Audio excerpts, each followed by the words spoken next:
Welcome, Navy fans. We are here in the heart of Annapolis for our inaugural episode of the Navy Superfans. On our show, we will be discussing and commentating Navy football.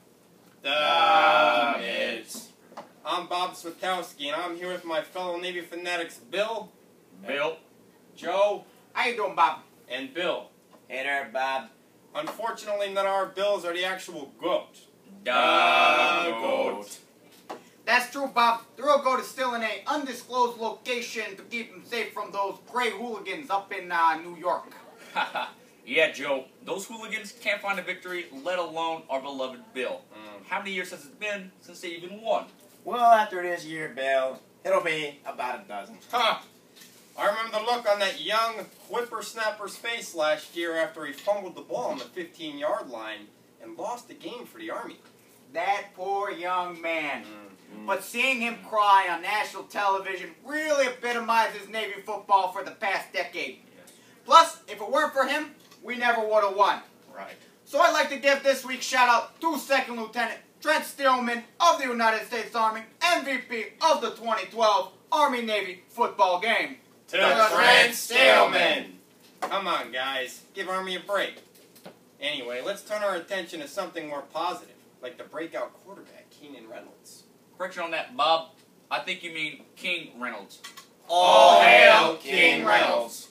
The King has learned not only the art of the tried and true triple option, but he is also the first quarterback in Navy history in about a decade to be able to launch the ball from his hands to the hands of another Navy football player. Other teams will refer to that, Joe, as a pass. Yeah, but here we just call it a miracle. Oh, good one there, Joe. What better way to start off this season than recapping our last season, where our beloved midshipmen had an astounding 8-4. Bob, according to my calculations, that's about a 2/3 winning percentage.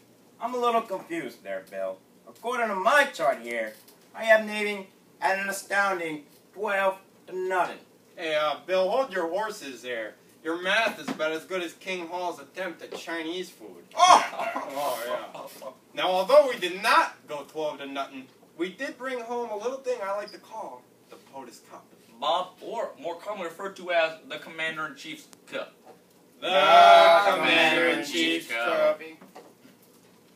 I think we have successfully reminded our fans of the fruits of our merits from last season. That's the fruit. Let us focus on our upcoming endeavor this Saturday against the Indiana Hoosierites. Come on, Joe. It's the Hoosiers. You know, like, who's your daddy? Last year, we beat the big boys from the Big Ten by a measly 1 point. This year, I'm hoping for a little larger margin, Bob, victory. Well then, Bill, let me ask you, what is your prediction for the game? I'm glad you asked, Bob. I think this year is going to be a real barn burner. So I'll take the Mids by a score of 114 to -3. Well, Bill, how do you expect Indiana to get -3? I don't know. But Coach Nehemiah Lolo and his magic luau wreath will find a way. Luau. Bill, however optimistic your amateur guess may be, I think we're going to need to call in a professional on this one. That's why we had Bill here spend his summer training down in the bayou studying voodoo to most graciously bring us our next valued guest. How right you are, Joe.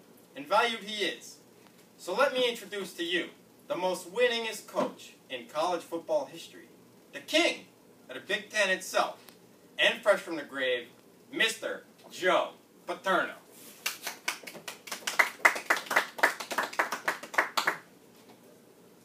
Mr. Paterno, may I call you Joe? Okay, well, Mr. Paterno, it's a pleasure to have you on our program. Can you give us any insight on the Hoosier offense? Do you expect a little razzle-dazzle?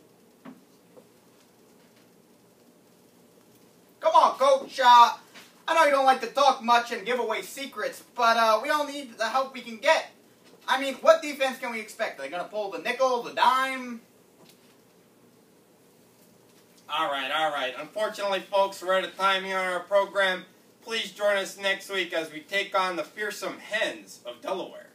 And as always, eat crabs, take naps, and of course, go Navy, beat Army. The Mids.